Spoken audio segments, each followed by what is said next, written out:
Hello, my name is Jim DeMayo, and this is A Course in Miracles. Today we're reading Lesson 29, God is in Everything I See.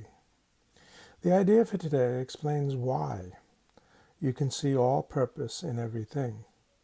It explains why nothing is separate by itself or in itself. And it explains why nothing you see means anything.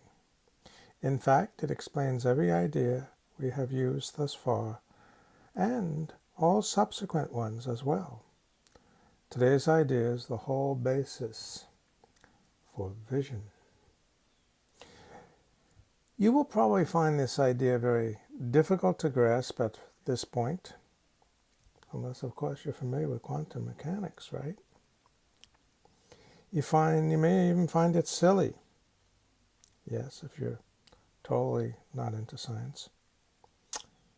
Irrelevant, yes, because some interpretations in religion have a very restrictive idea about who God is. Maybe even senseless, and maybe even funny, and even objectionable. Certainly, God is not in a table, for example, as you see it.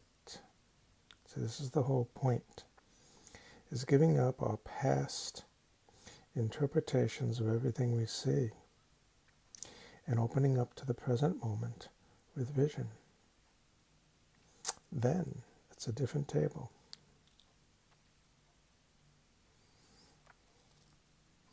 Yet we emphasized yesterday that a table shares the purpose of the universe if we become open and let go of the past, if we allow the Holy Spirit to guide us into the present.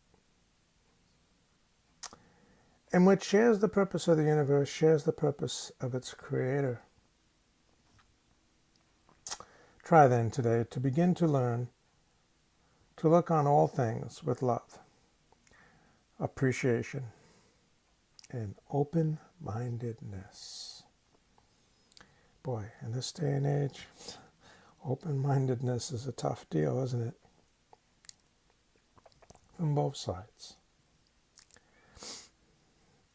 You do not see them now. No, because we're still associating the past with everything we try and, quote, see.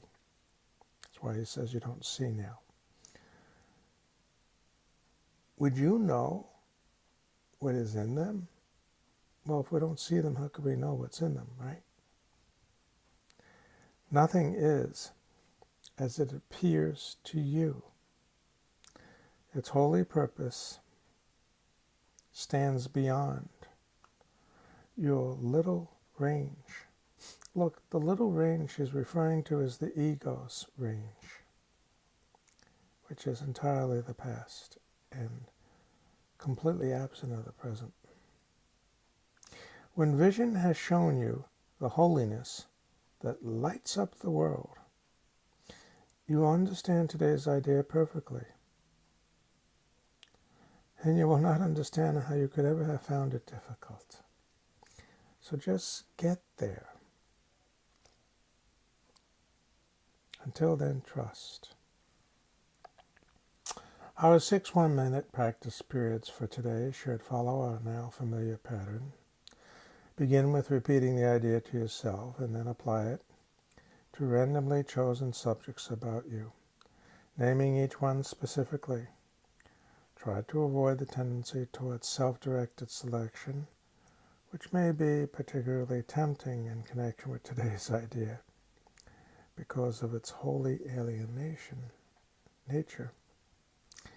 Remember that any order you impose is equally alien to reality. Boy, he's really asking us to let go.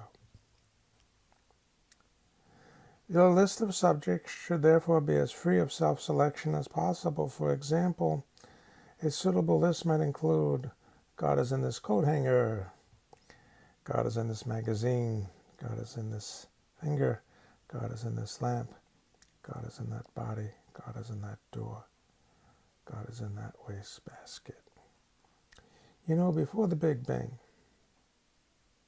before everything cooled and form took place, before all that energy, there was thought. And thought created us. Then we doubted it. And the explosion. And then eventually, millions of years later, right, as science tells us, pieces began to form. And in their tiny little separated pieces, we saw no meaning anymore. So we constructed meaning out of them. We build our things like tables and hangers. But what he's saying is, even though we've made these forms, and we like to call them table, magazine, hangers, in the end, they all come back before the explosion, before the energy, to the thought, to the source, God. That's why God still is in every single one of them. But maybe I get too far ahead for you here, right? God is in that body. God is in that door. God is in that wastebasket. In addition to the assigned practice periods, repeat the idea for today at least once an hour, looking slowly about you as you say the words unhurried, as you say the words unhurriedly to yourself.